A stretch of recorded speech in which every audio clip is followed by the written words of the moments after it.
Hello everyone. BHU में PG courses में admission के लिए जो काउंसलिंग प्रोसीजर है वो स्टार्ट हो चुका है। इस वीडियो में हम देखने वाले हैं कि ये पूरा काउंसलिंग प्रोसीजर किस तरह से काम करेगा, क्या आपके इंपॉर्टेंट डिटेल्स है, किस तरह से आपको रजिस्ट्रेशन करना है, किस तरह से फॉर्म फिल करना है और आपकी क्या इंपॉर्टेंट डिटेल्स है, सीट मैट्रिक्स क्या है, फीस वगैरह कितनी है, वो सारी डिटेल्स हम इस पर्टिकुलर वीडियो में डिस्कस करेंगे।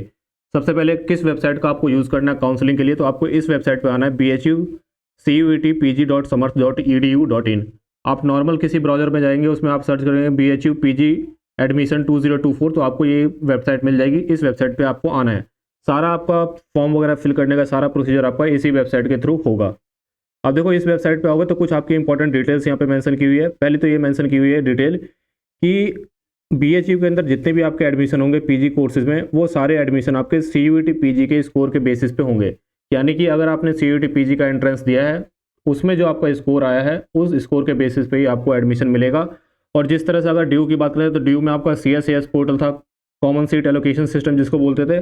बीएचयू में ये इसको बोल रहे हैं कंबाइंड अलॉटमेंट प्रोग्राम, यानी कि CAP कैप। ठीक है, तो ये आपको ध्यान रखना है। इसके अलावा ध्यान रखो, ड्यू के अंदर अगर आपने जो CUET पीजी का फॉर्म फिल किया था, अगर उसमें ड्यू को आपने चूज़ नहीं भी किया था एज ए यूनिवर्सिटी, तो भी आप ड्यू में एडमिशन ले सकते थे। लेकिन बीएचयू ने यहाँ पे क्लियरली यहाँ पे मेंशन कर दिया है कि अगर आपने CUET पीजी के फॉर्म में बीएचयू को एज ए यूनिवर्सिटी सेलेक्ट किया था, तो ही आप उस कोर्स में अप्लाई कर सकते हो। यहाँ पे सेकंड पॉइंट आप देख सकते हो, candidate must ensure that he she has opted Banaras Hindu University at the time of filling up CUET form of NTA has appeared in the concern test for the PG programs of BHU। यानी कि जिस PG programme में आपको BHU में admission लेना है, उस PG programme को आपने CUET पीजी के अंदर अटेम्प्ट किया हो, और इसके अलावा इसके साथ साथ वहाँ पे आपने BHU को एज ए यूनिवर्सिटी भी सिलेक्ट किया हुआ होना चाहिए। बाकी और बेसिक डिटेल्स यहाँ पे मेंशन की हुई है कि किस तरह से फॉर्म वगैरह फिल करना है।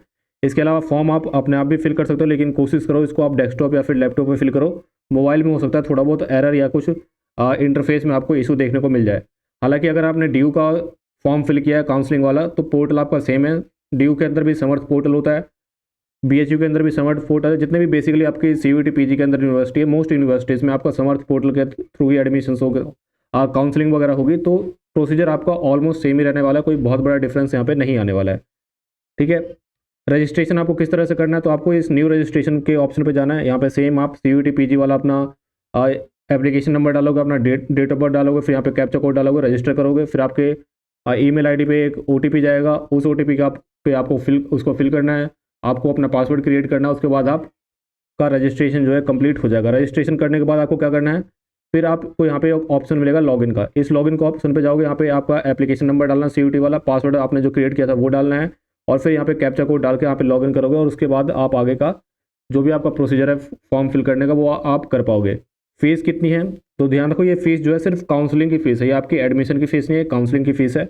जो अनरिजर्व कैंडिडेट है, OBC NCL कैंडिडेट और EWS, इन सभी के लिए जो फीस है वो 300 रुपये है। SC ST PWBD कैंडिडेट्स के लिए जो फीस है वो 150 रुपये है। ये आपको ध्यान में रखना है। इसके अलावा एक क्वेरी स्टूडेंट्स की आती है कि लास्ट डेट क्या है। तो देखो, यहाँ पे आपको लास्ट डेट देखने को नहीं मिलेगी अभी के लिए, लेकिन अगर आप BHU की वेबसाइट पर जाओगे तो वहाँ पर आपको एक नोटिस मिल जाएगा जो कि ये बता रहा है कि जो पोस्ट ग्रेजुएट कोर्सेज में एडमिशन के लिए जो काउंसलिंग का प्रोसीजर है वो चालू हो चुका है। और जो लास्ट डेट है जो जिस पे आप रजिस्टर कर पाओगे वो आपकी 25 मई है। यानी कि ड्यू का भी आपकी लास्ट डेट 25 मई है, और BHU की भी आपकी लास्ट डेट 25 मई है। तो 25 मई के पहले पहले आपको ड्यू और BHU दोनों के काउंसलिंग प्रोसीजर में अगर पार्टिसिपेट करना, तो इनके आप फॉर्म फिल कर सकते हो। ये बेसिक डिटेल्स होगी। फॉर्म आपने अगर ड्यू का फिल किया तो सेम प्रोसीजर रहेगा। कुछ इंपॉर्टेंट बातें मैं आपको फॉर्म के अंदर बता दूँ। अगर आप रिजर्व कैटेगरी के स्टूडेंट्स हो, तो आपका जो, अगर आप OBC या फिर EWS कैटेगरी से हो, तो आपका सर्टिफिकेट 1 अप्रैल 2024 के बाद का बना हुआ होना चाहिए। इसके अलावा डॉक्यूमेंट्स कौन कौन से लगेंगे, फोटो सिग्नेचर वो आपने जो CUET पीजी में अपलोड किया था वही सेम आपके आ जाएंगे। इसके अलावा 10th की सर्टिफिकेट जो आपका as a date of birth certificate use होगा। इसके अलावा आपने ग्रेजुएशन अगर कंप्लीट कर लिया तो उसका सर्टिफिकेट आपको लगेगा। अगर ग्रेजुएशन आपने कंप्लीट नहीं किया है तो उसका सर्टिफिकेट आपको नहीं लगेगा। जितने सेमेस्टर के आपके मार्क्स आ चुके हैं उस मार्क्स को आप फिल कर सकते हो, बाकी में आप अवेटेड वहाँ पे अप्लाई कर सकते हो। इसके अलावा अगर आप रिजर्व कैटेगरी से हो तो रिजर्व कैटेगरी का सर्टिफिकेट आपको लगेगा, उसका नंबर भी आपको डालना पड़ेगा। इसके अलावा जो आपका CUET पीजी का स्कोर कार्ड है वो आपको फिल करना पड़ेगा। अगर आप BHU से ही हो, आपने अपनी अंडर ग्रेजुएशन BHU से की है, तो आपको माइग्रेशन सर्टिफिकेट की नीड नहीं होगी। लेकिन अगर आप BHU से नहीं हो तो उस केस में आपको माइग्रेशन सर्टिफिकेट यहाँ पे देना होगा। माइग्रेशन सर्टिफिकेट आपके पास नहीं है तो उस केस में आप अंडरटेकिंग दे सकते हो। इसके अलावा और कोई बेसिक यहाँ पे अलग डिटेल नहीं है, जो आपकी ड्यू में सेम प्रोसीजर था, ऑलमोस्ट सेम प्रोसीजर यहाँ पे भी फॉलो किया हुआ है। एक दो चीज़ और ध्यान आपको रखना है, बीएचयू के अंदर अगर आपको हॉस्टल चाहिए तो हॉस्टल के लिए भी आपको इसी फॉर्म के अंदर ऑप्शन मिल जाएगा। यहीं से आपको सेलेक्ट करना है कि आपको हॉस्टल चाहिए या नहीं चाहिए। ड्यू में हॉस्टल का प्रोसीजर जो है एडमिशन के बाद स्टार्ट होता है, बीएचयू के अंदर ऐसा नहीं है। बीएचयू में जैसे ही आप फॉर्म फिल कर रहे हो काउंसलिंग का, उसी समय आपको हॉस्टल के बारे में अपनी इन्फॉर्मेशन देने की, क्या आपको हॉस्टल चाहिए या हॉस्टल नहीं चाहिए। इसके अलावा और कोई बहुत बड़ा डिफरेंस नहीं है। एक थोड़ा बहुत डिफरेंस ये है कि लैंग्वेज वगैरह पूछते हैं कि कौन सी लैंग्वेज आप बोल सकते हो, कौन सी लैंग्वेज आप लिख सकते हो, वो सारी चीज़ें बेसिक डिटेल से पूछते हैं, बाकी बहुत ज़्यादा डिफरेंस इसमें नहीं है।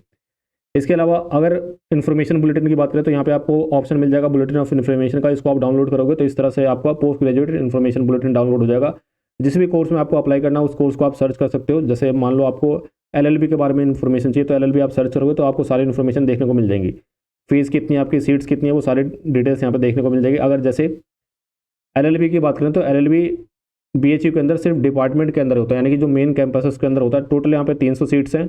अगर फीस की बात करें तो जो रेगुलर स्टूडेंट्स होंगे उनकी फीस होगी आपकी 2582 रुपये। और जो पेड सीट्स होंगी, पेड सीट्स कितनी होती है तो अप्रॉक्सीमेटली जितनी आपकी रेगुलर सीट्स होती है उसके 15% आपकी पेड सीट्स होती हैं।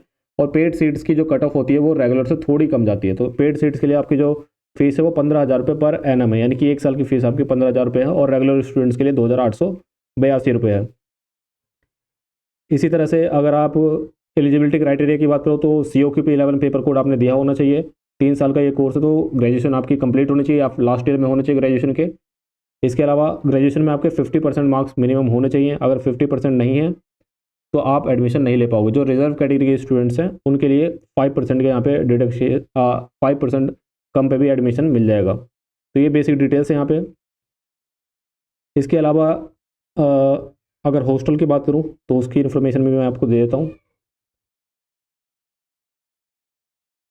नीचे आप स्क्रॉल डाउन करोगे तो आपको हॉस्टल के रिगार्डिंग में मिल जाएगा। जैसे यहाँ पे देख सकते हो 3 हॉस्टल हैं लॉ डिपार्टमेंट के लिए। एक BR अम्बेडकर हॉस्टल है, भगवान दास हॉस्टल है और चाणक्य हॉस्टल है। ये 3 हॉस्टल है लॉ के स्टूडेंट्स के लिए। फीस यहाँ पे देख सकते हो, जो ऊपर के 2 हॉस्टल्स हैं उनकी फ़ीस है 4,875 रुपये। और जो चाणक्य हॉस्टल है इसकी फ़ीस है आपके 5,375 रुपये। तो ये आपके हॉस्टल्स हैं। हॉस्टल के लिए अगर आपको अप्लाई करना है तो वो भी आपको फॉर्म के अंदर ही इसका ऑप्शन मिल जाएगा। तो ये सारी आपकी बेसिक डिटेल्स हैं। BHU का PG एडमिशन्स के लिए काउंसलिंग प्रोसीजर स्टार्ट हो चुका है, तो उसके लिए आप यहाँ पे अप्लाई स्टार्ट कर सकते हो काउंसलिंग प्रोसीजर के लिए। अभी एक और क्वेरी स्टूडेंट्स की आती है कि जितने भी, जैसे मान लो LLB की बात करें तो उसमें तो आपका एक ही कैंपस मिलेगा जो मेन कैंपस है और एक पेड सीट्स वाली होंगी, यानी 2 ऑप्शन आपको मिलेंगे। तो उसमें आपको प्रेफरेंस देनी होगी कि आप फर्स्ट पे किसको रखोगे, सेकंड पे किसको रखोगे। तो ऑब्वियसली रेगुलर को आप फर्स्ट पे रख सकते हो और पेड सीट्स को आप सेकंड पे रख सकते हो। लेकिन अगर आप किसी और कोर्स में एडमिशन ले रहे हो तो उसमें आपको मल्टीपल ऑप्शन दिखाई देंगे। जैसे मान लो आपको मास्टर्स करनी है पॉलिटिकल साइंस में, या BEd करनी है, या कोई और कोर्स में आपको मास्टर्स करनी है, तो उसमें आपको मल्टीपल ऑप्शन दिखाई देंगे। तो मैं आपको सजेस्ट करूँगा कि उसमें जो भी डिपार्टमेंट आए, जैसे मान लो आपको पॉल साइंस में या फिर मान लो आपको इंग्लिश में मास्टर्स करनी है, तो डिपार्टमेंट ऑफ इंग्लिश वाला जो होगा उसको आप, मैं सजेस्ट करूँगा उसको आप फर्स्ट नंबर पर रखो। और उसमें जो पेड सीट्स वाला होगा उसको आप सेकंड नंबर पर रखो, क्योंकि जनरली जो डिपार्टमेंट के अंदर सीट्स होती हैं वो आपकी मेन कैंपस की सीट्स होती हैं और उसमें आपको एडमिशन मिलेगा, तो वो आपके लिए बेटर रहेगा। बाकी जो और एफिलेटेड कॉलेजेस होते हैं वो उतने कुछ खास अच्छे नहीं होते। जो मेन कैंपस के अंदर जो आपकी फैसिलिटीज़ होती हैं या जो स्टूडेंट्स की क्वालिटी होती है, टीचर की क्वालिटी होती है और जो बाकी सारी चीज़ें होती हैं वो बेटर होती हैं। ये इन्फॉर्मेशन बुलेटिन आप वेबसाइट से डाउनलोड कर सकते हो या फिर मैं व्हाट्सएप ग्रुप का लिंक आपको दे दूंगा और इसके अलावा टेलीग्राम चैनल का लिंक आपको दे दूंगा, वहाँ पे मैं इसको शेयर कर दूंगा, वहाँ से भी आप इसको एक्सेस कर सकते हो। और कोई आपकी क्वेरी तो आप कमेंट सेक्शन में लिखो। For the time being that's the end of the video.